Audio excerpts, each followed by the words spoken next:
If you have ever stayed in a budget hotel, you know the smell. It's a mix of industrial lemon cleaner, stale cigarette smoke, and old carpet. I worked the front desk at a roadside inn off Route 66 for about a year. It was the definition of a dead-end job. My shift was 11 p.m. to 7 a.m. Most nights I wouldn't see a single soul after midnight. I'd just sit there drinking bad coffee and watching videos on the lobby computer. One specific Tuesday in October, the weather was awful. Heavy rain, thunder, the whole works. We only had 3 rooms occupied on the first floor. The second floor was completely empty because the heater was broken up there. Around 2 a.m., I was bored out of my mind. I had headphones in, listening to a narration video called True Scary Stories from Hotels, trying to scare myself just to feel something other than boredom. I paused the video when the lobby phone rang. I picked it up. "Front desk, this is Sam." "Hi," a woman's voice said. She sounded confused. "Can you send up some extra towels? We spilled some water." "Sure thing," I said. "What room number?" "Room 215. She replied. I froze. Room 215 was on the second floor, the floor with no heat, the floor that was currently empty and locked off. "Ma'am," I said, checking my computer screen, "I think you might be confused. We don't have anyone checked in to room 215. There was a pause. Then she giggled. It wasn't a happy giggle. It sounded dry. "Just bring the towels," she whispered, and hung up. I figured it was a prank. Maybe some teenagers had snuck in through the fire escape to party in an empty room. I grabbed a stack of towels and the master key, feeling more annoyed than scared. I took the stairs up. It was freezing on the second floor. You could see your breath in the air.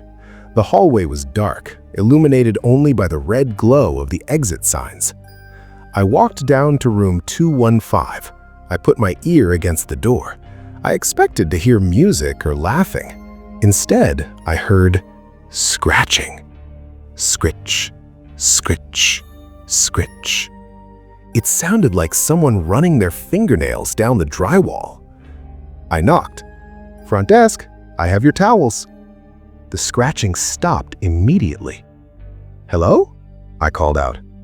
From the other side of the door, right up against the wood, a voice whispered, "Leave them on the floor." It was the same woman, but her voice sounded different now, deeper, wrong. I didn't want to open that door, but I was the only employee there. If someone was squatting, I had to know. I slid the master key in. The light turned green. I pushed the door open, ready to yell at some kids. The room was pitch black. I reached for the light switch, but the bulb popped as soon as I flipped it. Using the light from the hallway, I looked inside. The room was empty. The bed was made. The TV was off. There was no luggage, no wet spot on the floor. But the window was wide open, letting the rain pour in. I walked over to close it. As I reached for the sash, I looked down at the carpet. In the dust that had settled on the floor from the construction, there were footprints. But they weren't human footprints. They looked like hands. Someone had been walking around the room on their hands. And the trail of handprints went from the door to the bed and then under the bed. I slowly backed away. I didn't want to look under the bed. I didn't want to know. As I backed into the hallway, the bathroom door inside the room slowly creaked shut. I ran downstairs, locked myself in the office, and called the police. When they searched the room, they found nobody. But they found something in the bathroom sink. A pile of wet, long black hair that didn't belong to any of our previous guests. I don't work in hotels anymore, and I definitely don't answer the phone after 2 a.m. I work security for a large data storage facility. It's basically a massive windowless warehouse filled with servers. My job is 90% sitting in a chair and 10% walking around to make sure the servers haven't caught on fire. The security room has a wall of monitors covering every inch of the building inside and out. It was 3:30 a.m. I was on my third cup of energy drink, fighting the crash. To stay awake, I was scrolling through YouTube on my phone. I saw a thumbnail for a video titled "Creepy Night Shift Encounters Caught on CCTV" and clicked it. It's funny how we seek out fear when we feel safe. I watched a clip of a ghost moving a chair and laughed. "Fake," I muttered. Then I looked up at my own monitors. Monitor 4 covered the south corridor, a long hallway that leads to the rear loading dock. On the screen, the motion detector was flashing red. I squinted.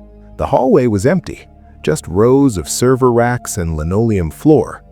Must be a bug, I thought.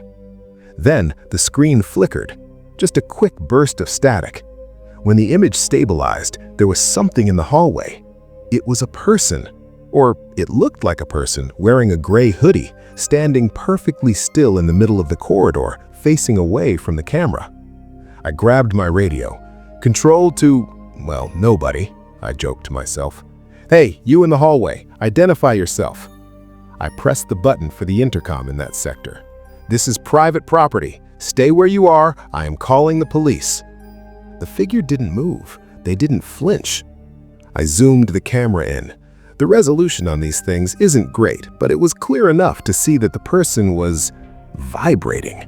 It wasn't a glitch. Their body was shaking violently, like a seizure, but their feet were planted like concrete. I grabbed my flashlight and baton. "I'm going to Sector 4, I said to the empty room, mostly for the voice recorder. It took me about 3 minutes to walk there. I swung the door to the corridor open, shining my light down the hall. "Security!" I yelled. Empty. The hallway was completely empty. I walked down the length of it, checking between the server racks. Nothing. The rear loading dock door was still alarmed and locked from the inside. There was no way they could have left without triggering an alarm. Confused, I walked back to the security room. Maybe I was hallucinating from lack of sleep. I sat back down and rewound the footage on monitor 4. I watched myself leave the room. I watched the hallway stay empty for 3 minutes. I watched myself enter the hallway with the flashlight. But then I saw something that made me sick. In the footage, as I walked down the hall searching, the figure in the gray hoodie was still there. They were walking right behind me. In the video, they were stepping in my footsteps, mimicking my movements perfectly so I wouldn't hear them. They were inches away from my back. When I turned left, they ducked behind a server. When I turned right, they slid into the shadows. And when I left the hallway to come back to the room, the figure stopped, turned slowly to the camera, and waved. It wasn't a wave of hello, it was a wave of goodbye. Because then, on the live feed of Monitor 1, the camera inside the security office where I was currently sitting, I saw the door behind me slowly start to open. I didn't turn around. I didn't save the footage, I just ran. I ran out of the building and drove until I ran out of gas. They never found anyone in the building, but I know what I saw on that tape. There is a unique kind of vulnerability you feel working in a glass box at night. I worked the graveyard shift at a 24-hour gas station in a rural part of Ohio. It was one of those stations surrounded by cornfields on 3 sides and a highway on the 4th.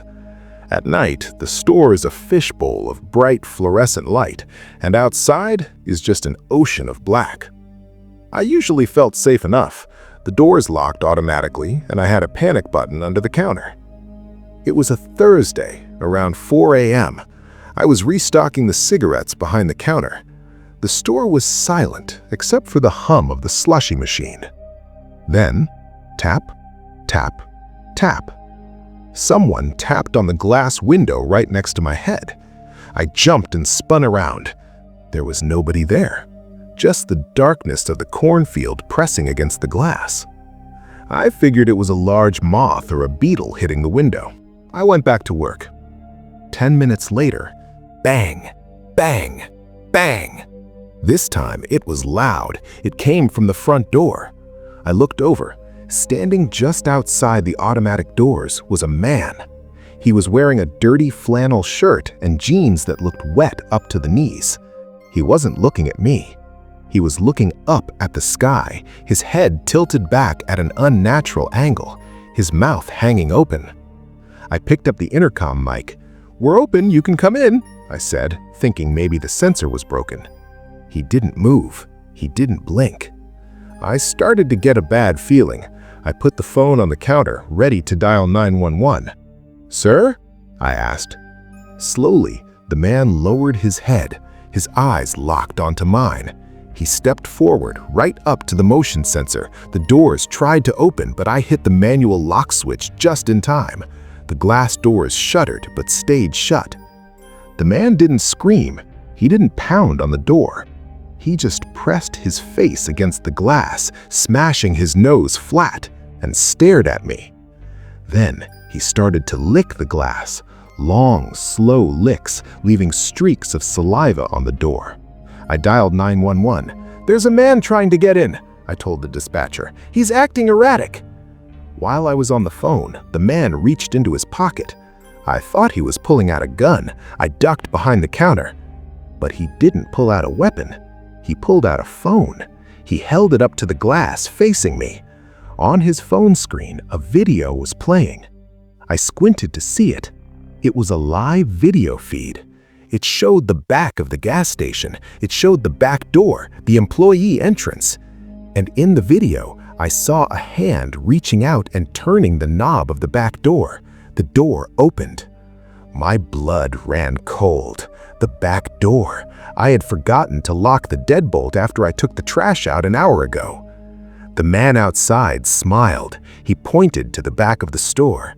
Then I heard it, the ding-dong of the back door chime. Someone was inside. "He's inside!" I screamed to the operator. "There's two of them!" I grabbed the fire extinguisher from under the counter and sprinted into the manager's office, locking the heavy steel door behind me. I pushed the desk against it and huddled in the corner. For 10 minutes, I heard them destroying the store, shelves tipping over, glass breaking, and the whole time they were whistling, a happy, upbeat tune. When the police sirens finally wailed into the parking lot, the noise stopped. The cops found the store trashed. The cash register was untouched. They didn't take any money. They didn't take any merchandise. But on the counter, right where I had been standing, they left a note written on Sharpie on a napkin. It said, "Check your back seat before you drive home." I didn't drive home that night. I got a ride from the police, and I never went back to that gas station.